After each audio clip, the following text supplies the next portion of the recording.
Zala était une jeune fille unique dans son village, à la beauté naturelle et à la gentillesse incomparable. Son sourire pouvait illuminer les jours les plus sombres, mais derrière cette lumière se cachait une histoire de souffrance. Sa mère étant décédée lorsqu'elle était encore enfant, elle fut élevée par son père, un homme aimant.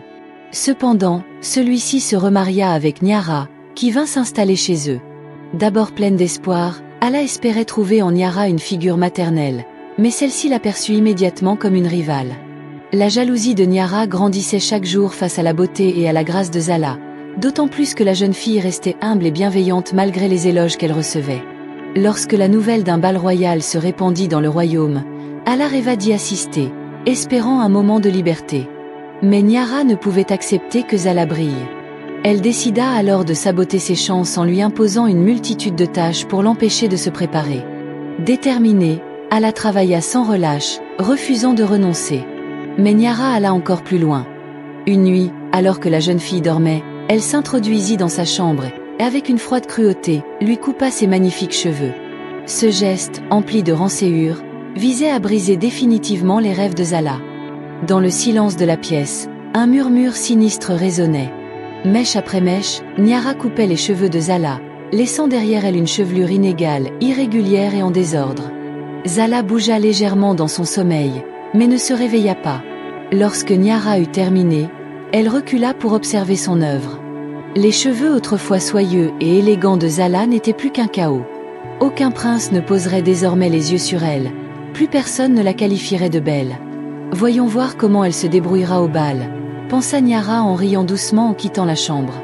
Le lendemain matin, un cri perça le silence de la maison, si fort qu'il fit trembler les murs. Les oiseaux perchés à la fenêtre s'envolèrent, effrayés. Zala se tenait devant le miroir, les mains sur la bouche, les yeux écarquillés d'horreur. Ses magnifiques cheveux avaient disparu, coupés de manière irrégulière. Certaines mèches dépassaient dans tous les sens, d'autres étaient presque inexistantes. Tremblante, elle effleura ses cheveux coupés. « Non » murmura-t-elle en secouant la tête, comme si cela pouvait effacer ce qui venait de se passer. Niara apparut à la porte, un sourire narquois sur les lèvres. « Qu'est-ce qui ne va pas, ma chère? Tu n'aimes pas ton nouveau look ?» Elle croisa les bras et laissa échapper un rire glacial. « Je croyais que tu voulais aller au bal. Vas-y, voyons si le prince daigne te regarder maintenant. » Zala se tourna vers elle, le regard rempli de douleur, de colère et de trahison. « Pourquoi ?» souffla-t-elle, la gorge serrée. « Pourquoi me faire ça ?» Niara haussait les épaules. « Parce qu'il était temps que tu apprennes ta place. » Les larmes coulèrent sur le visage de Zala tandis qu'elle s'effondrait à genoux. Son rêve était brisé, sa beauté détruite. Niara avait gagné, ou du moins, c'est ce qu'elle pensait. Zala resta là, devant le miroir, fixant son reflet à travers ses larmes. Ses doigts tremblaient alors qu'il glissait sur ses cheveux coupés de manière irrégulière. Cela ressemblait à un cauchemar duquel elle ne pouvait pas se réveiller. Sa belle-mère lui avait pris la seule chose dont elle avait toujours été fière. Comment pourrais-je affronter qui que ce soit comme ça, pensa-t-elle, le cœur serré.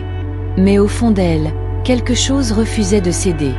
Elle avait vécu toute sa vie à être rabaissée, à se sentir insignifiante. Pas cette fois. Plus jamais.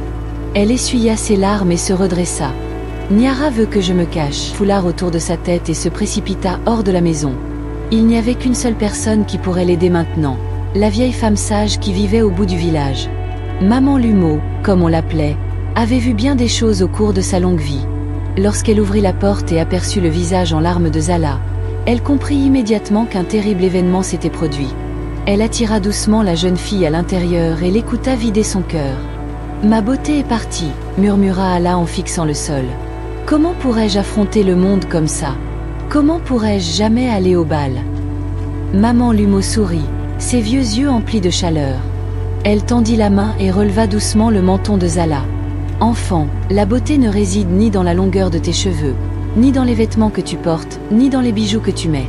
La vraie beauté se trouve dans ta force, ta gentillesse et la manière dont tu te tiens. » Zala ronchonna. « Mais les gens vont se moquer de moi. »« Méfie-toi, » répondit fermement maman Lumeau. « Marche la tête haute, et ils verront quelque chose de bien plus grand que des cheveux longs. Ils verront une fille qui refuse d'être brisée. » Zala resta silencieuse, absorbant ses paroles. Lentement, Une étincelle de détermination s'alluma dans son cœur. Elle inspira profondément et se redressa, une nouvelle force envahissant son âme. Avec l'aide de Maman Lumeau, elle coiffa ses cheveux courts d'une manière nouvelle, unique. Quand elle se regarda dans le miroir, elle ne vit plus une fille brisée, mais quelqu'un de fort, prête à affronter le monde. Personne, pas même Niara, ne pourrait l'arrêter. La soirée du bal était arrivée. Le palais brillait de mille feux, ses lumières dorées scintillant contre le ciel nocturne. La musique flottait dans l'air, et les éclats de rire résonnaient dans les vastes salles.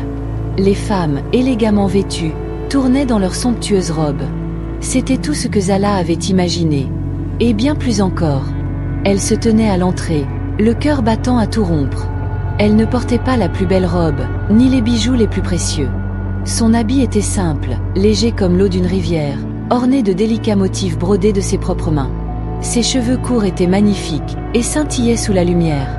Elle prit une profonde inspiration. « J'ai ma place ici, peu importe ce que les autres disent. » Lorsqu'elle fit un pas à l'intérieur, toutes les têtes se tournèrent vers elle. Les chuchotements se propagèrent rapidement. Qui est-elle? Regardez ses cheveux. C'est étrange, aucune fille aux cheveux courts n'a jamais été vue dans un bal royal. Des rires s'élevèrent, mais Zala ne s'arrêta pas. Elle marcha avec grâce, le menton relevé, une confiance inébranlable dans chaque pas. Puis, soudain, elle sentit quelque chose. Un regard posé sur elle. Pas un regard moqueur, mais un regard d'admiration. Au sommet du grand escalier, le prince Jabari la fixait. Il avait vu d'innombrables femmes ce soir-là, toutes paraissant des plus belles, leur coiffure impeccablement arrangée. Mais aucune d'elles n'avait attiré son attention comme Zala. Elle était différente. Dans ses yeux brillait une force silencieuse, une flamme qui surpassait tous les joyaux de la salle.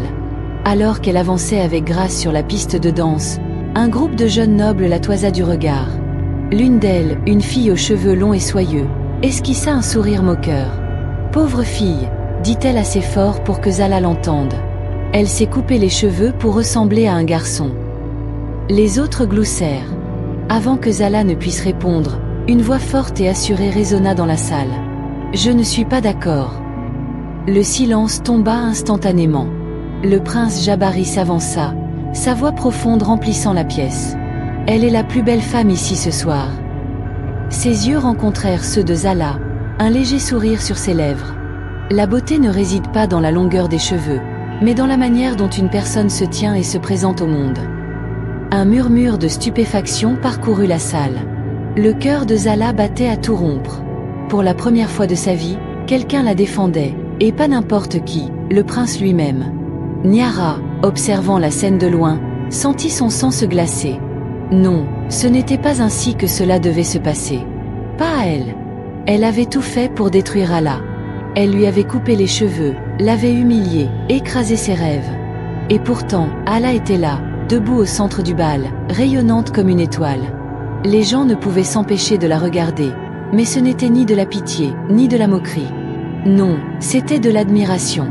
Les rois et la reine, assis sur leur trône, se penchèrent en avant, captivés. « Elle se tient avec une telle grâce », murmura la reine à son époux. « Elle est différente des autres. » « Il y a une force dans son regard », acquiesça le roi. Niara, quant à elle, se sentit sombrer. Elle avait échoué. Le prince s'approcha de Zala, ses yeux sombres et perçants rivés sur elle. La musique se fit plus douce, la foule retint son souffle. « Accepteriez-vous cette danse ?» Sa voix grave résonna dans toute la salle. Un murmure de stupéfaction parcourut la foule. Toutes les jeunes femmes qui avaient tenté d'attirer l'attention du prince toute la soirée restèrent figées, leurs visages marqués par l'incrédulité. Elles avaient passé des heures à arranger leurs cheveux, à perfectionner leur maquillage, à choisir les plus somptueuses robes. Et pourtant, il avait choisi, elle. La fille aux cheveux courts. Celle qu'elles avaient méprisée. Le souffle de Zala se coupa un instant. Elle hésita, ses yeux se posant sur Niara, qui semblait avoir vu un fantôme. Et à cet instant, quelque chose changea en elle. Elle se tourna vers le prince, un doux sourire aux lèvres, et posa délicatement sa main dans la sienne. La musique reprit, et tous deux glissèrent sur la piste de danse. Zala bougeait avec aisance naturelle, sa robe légère virevoltant autour d'elle. Son cœur battait plus fort à chaque pas. Le toucher du prince était à la fois ferme et délicat. Ses yeux ne la quittaient pas une seule seconde. Autour d'eux, les chuchotements reprirent, mais cette fois, ce n'était pas par cruauté. Elle est magnifique. Elle est si confiante. Le prince semble totalement envoûté par elle. Dans un coin, Niara sentit sa tête tourner. Son plan parfait avait échoué. Elle avait essayé d'anéantir Ala, mais au lieu de cela, elle l'avait rendu inoubliable. Et il n'y avait rien qu'elle puisse faire pour l'arrêter. Lorsque les dernières notes de musique s'évanouirent, le prince Jabari tenait toujours la main de Zala, son regard ancré dans le sien. Toute la salle de bal retint son souffle, attendant ce qui allait se passer. Le cœur de Zala battait à tout rompre. Jamais elle ne s'était sentie aussi vue, aussi précieuse. Mais rien n'aurait pu la préparer à ce qui arriva ensuite. Jabari prit une profonde inspiration et se tourna vers la foule. « J'ai rencontré de nombreuses femmes nobles, dit-il d'une voix claire. Elles sont belles, gracieuses et charmantes. Mais ce soir, j'ai trouvé quelqu'un qui est bien plus que cela. » Il se tourna vers Zala, son expression adoucie. Elle est la force, la gentillesse et le courage. Un silence suspendu s'installa, puis, d'une voix emplie de sincérité, il demanda « Ala, me ferais-tu l'honneur de devenir ma femme ?» Un murmure choqué parcourut la salle. Les femmes portèrent leurs mains à leur poitrine. Les hommes échangèrent des regards stupéfaits.